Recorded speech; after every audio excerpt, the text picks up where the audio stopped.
tobatnya Tha'labah radhiyallahu anhu.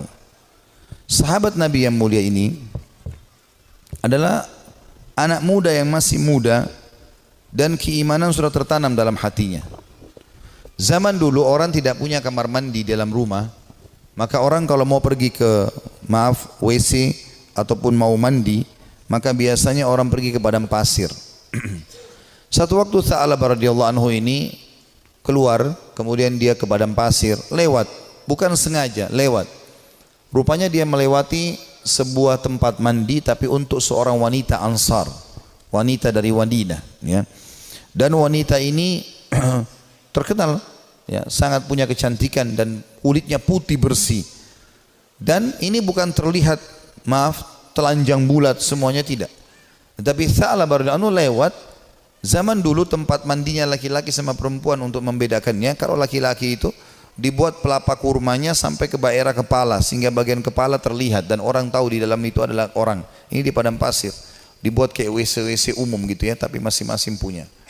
Kalau perempuan tertutup semuanya, tetapi karena terbuat dindingnya dari pelapa kurma, ya, mirip dengan pelapa-pelapa kelapa kita sekarang, ya, ada serat-serat, ada lubang celah di antaranya, maka dia sempat lihat sepintas perempuan tersebut dan itu mengganggu hati dia.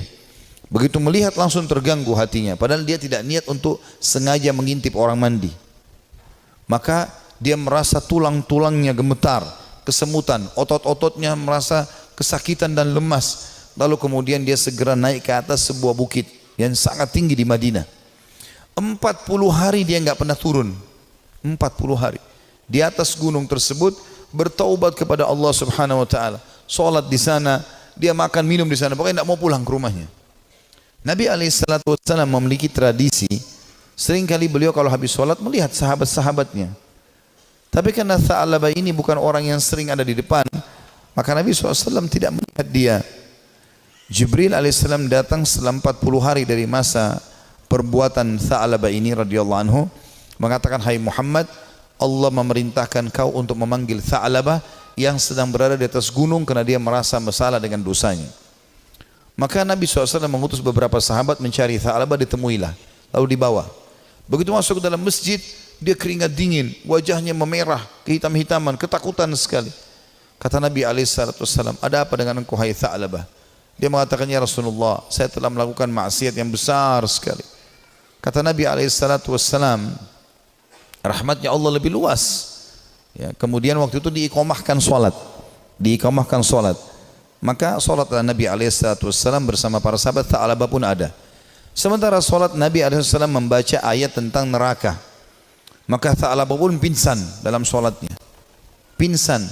Setelah itu habis solat, para sahabat menyampaikan, Nabi SAW datang membangunkan. Setelah bangun, kata Nabi SAW, ada apa dengan kau hai Tha'labah? Ya Rasulullah, saya melakukan dosa yang sangat besar bagi saya. Selama 40 hari saya merasa terus dihantui dengan ketakutan atau diselimuti dengan ketakutan ini. Merasa luar biasa, ya.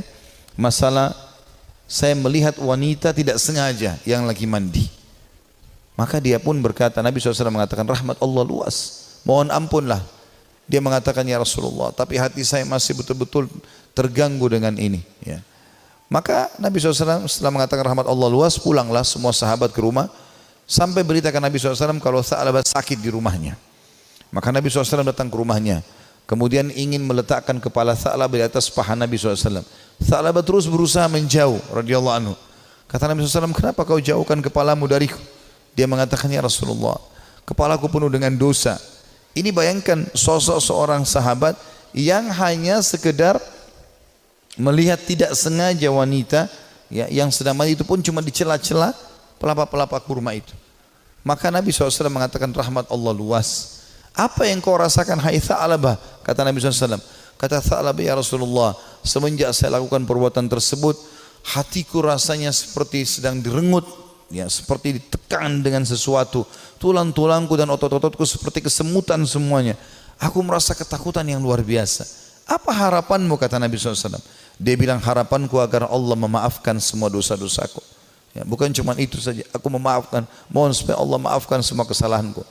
Maka Nabi SAW mendapat wahyu dari Jibril AS. Jibril mengatakan, sampaikan kepada Tha'labah, hai Muhammad, kalau Allah sudah memaafkan bukan cuma itu tapi semua dosanya. Maka Nabi SAW mengatakan, hai Tha'labah, terimalah berita gembira, karena sungguhnya Tuhanmu Allah telah memaafkanmu, dan ini Jibril datang menyampaikan wahyu itu.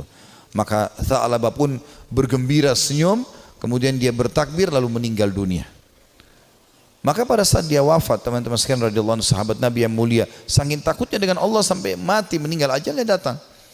Waktu itu Nabi SAW mengatakan, urus jenazahnya segera, kita kuburkan, dimandikan segala macam, disolati. Habis sholat lagi mau diantar ke kuburan, Nabi SAW jalan sambil jingkrak-jingkrak, ya sedikit beliau jinjitkan kakinya. Kata para sahabat, ya Rasulullah, kenapa anda lakukan itu?